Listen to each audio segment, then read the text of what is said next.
Hi guys, back with me again in this channel. On today's video, I'm gonna give you a tutorial on how to crop an image into shapes in Canva Mobile.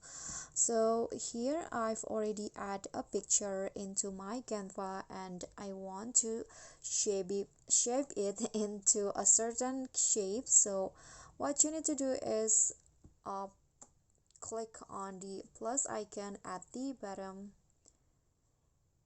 and then here you need to go to the elements. Okay, so here there are some categories, but you need to find frames. So just scroll down until you find frames, this one, click on see all, and here is the frames that you can choose to crop the photo into shape. So you can just choose which one that you want to use. Let's say I want to just use a circle shape, so I want to change the photo into circle. So here I added the frame, and what you need to do next is drag the photo into the frame.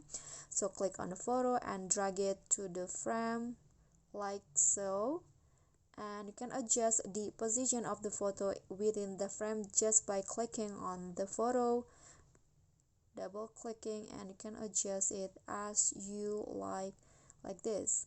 And if you want to adjust the frame size, just drag the circle at the edge of the frame like this. Okay guys, so that's all from me. Thank you guys so much for watching. If you like this content, please click on the thanks below and click on the thumbs up icon, leave a comment and subscribe to our channel. See you at the next tutorial. Bye.